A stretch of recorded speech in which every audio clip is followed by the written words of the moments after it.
Bonjour Bande Kunangai, bonjour 2023, année Nabiso, Togo Kabwana, Naba médiocre, Naba Tomabe, Baboumi à Congo, Mbula Nambula, de père en fils, Bazako détruire Mboka Nabiso, Bazoye Nabiso, Ba idéologie à l'Okuta, des pères et des mères, Onzo Kande, Bangwalima ya solo, Miyibi ya solo, Bakulu Kalangala ya solo, Bakugwetoro ya solo, Nde Bango, des pères et de mères, Oyo, Bakoli, na éducation, Yakusa, la peuple mabe, Oyo, Basi, ancrage na bango, na muyibi, lokuta, manipulation de mbula na mbula, pona koko sabino, boza toujours na boumbo satana, boza toujours na boumbo lokuta, boza toujours na boumbo na bango, bango, batamo amituka, bino bolelaka, bokene na poto, bokoma ba saper, bokoma ba fanatique, ba musicien, boko mabatu moko ya tinate kako sola makamba bilamba ko sola makamba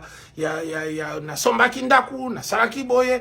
Donc au lieu bozala lokola ba peuple o ba tombwami ba industriel bato bazo penser na avenir à planète na biso, mais biso toza toujours na maboko ya ba médiocre yango na eko sabino lokola to komi pemne ya maponami o ya le 20 bande kona bino biso bako sabino te bomoni bande ko roi ba Jean Koubald o bayaka o mauvaise gouvernance mais lelo akamati photo na e atie yango na moto ye a critiquaka pour dire que tozali toujours na dissonance connective bato yo bazolo baboye bazo sala boye balimba buba bino bako sabino bazo babino bako misabino toujours ba esclave de père en fils bako sarabino na ba idéologie à l'okuta, il y a manipulation. Alors, moi, je vais relever quelques points. Pourquoi Biso ba Congolais tokoki ni ko soutenir Félix Tshisekedi Tshilombo, ni ko voter. Parce que batubazolo ba Papa Olivier, olobaka sous mingi te toyoka ka moke moke et pas Joël Konde toyoka ka bisika moke moke, mais olinga koloba mingi te nazali moto naza pe na mawa eswa kanga komona pasi ba douleur ba assassinat ya bato bazo boma o Tshilombo bazo sala makamunyo so mabe azo sala esala nga pasi surtout ke bolo bakananga Olivier wana ndeko na bino azaki na limité na bino na ba Christian banani yonde mutu okoko yebisa biso to sala nini na bato oyo esala kanga pasi. Parce que limité za quartier ba bomité za quartier ben ya ba papa o batanga bazaki ko kamba biso tozalaki classe tozalaki bana ya ba miyibité ba papa na biso ba yaki bana ba miyibité yango nde toyaka ko préciser mikolo nyonso bana ba lokuta te papa na biso yibie loko ye na wona ndako akoyebisa toki ozongisa.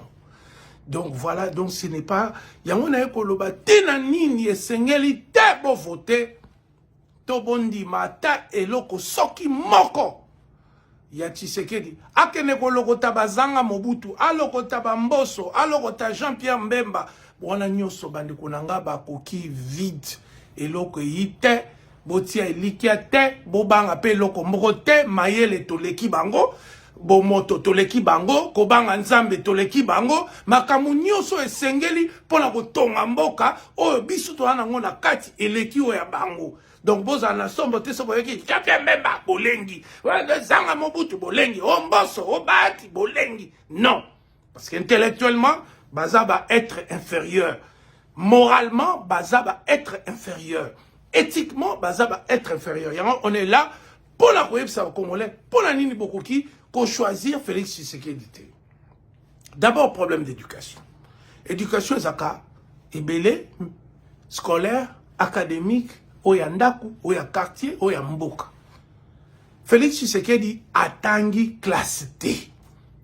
Asisi diplôme d'état T, asisi cursus moko T, azana makoki, ba instrument intellectuel yako analyser ba problème complexité. Il faut pas payer, mais na bongola ye et kokokate ko comprendre complexité ya ba makamu mususu. Yangwana to yebisibino likambo ya kelasi ezali te. Côté éducation familiale boyebi papa nae Etienne Tshisekedi docteur ya droit ya solo te. Donc makambo ya ba diplôme ezali générationnel. Diplôme, il y a université, il y a droit, il y a doctorat, ezate ezali kamba lokuta, parce qu'il n'y a aucun manuscrit, il n'y a aucune preuve historique qui prouve que ces diplômes existent.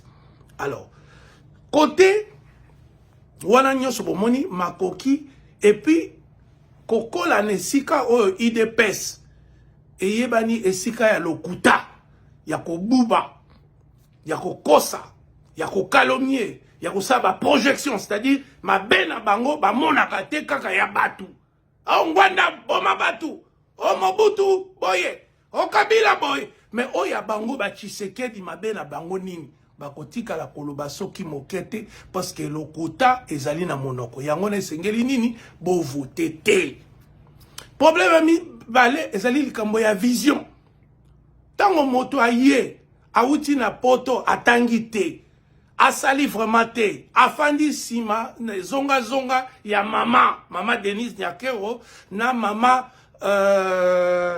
Mpela babokoli ye azali na vision ya vite ya kotonga nini ye azaki o tobengi na lopoto dépendant affectif. Dépendant affectif ezali moto oyo azali kokelela bolingo epai ya moto mosusu. Ozomona. Donc azana vision moko ya famille te, azana vision moko pona mboka te, parce que la famille, comme on dit, c'est la cellule de la nation. Donc ye na libota asi que ko contribuer te ti aye ko koma na bokonzi. Alors, problème a mis ça tout, tribalisme. Ayebi kolinga moto ekolo mosusu te. Ayebi te kotia confiance na elikia na ye na moto ekolo mosusu. Lokola kelasi eza ya malamu te. Lokola vision ezali te. Lokola ayebi ke batu soki bafandi fendeni bakoyeba mabe wana. Alingi bato ekolo mosusu bazala na zinga na ete po bakoyeba bozangi mayele na ye, bakoyeba kibolole na ye, bakoyeba makambo nyonso basekele ya koboma batu basheribe okenge kokanga ndeko na biso ya président IDPS akala aleki na biso o aza na prison bamuke bai banini batu wana nyonso alingi bozala la zinga te po bino bokozala molangi ya pembe polele bokoloba. Problème à souka, ezali problème à bilobela. Depuis, abenga Mobutu fou. Mobutu atangate, yende atangate. Ozomona makambu, likamba bilobela, lokuta. Kobwa ke na batu mabe, ko pesa la ba promesse farfelu. Biloko wana nyoso esengeli ke to bongi na bokonzi ya lolenge wana te.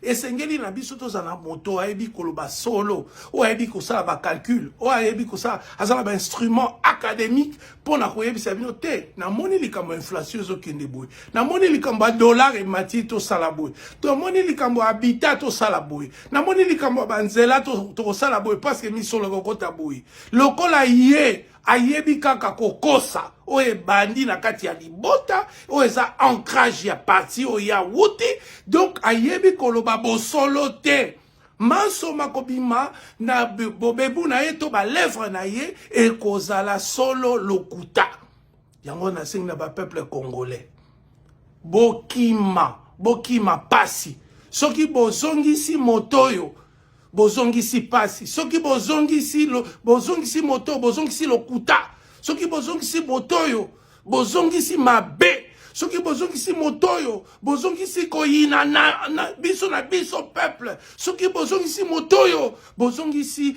pasi ya pasi yango na sengi na bino bokende mosika na Félix Tshisekedi botika ya kende ye nani bolole ye soki basali élection na ko gagner ye na suki wana bo fana na kimia bo voter Félix Tshisekedi Tshilombo te po akoki kobongisa mboka ata soki mokolo moko te.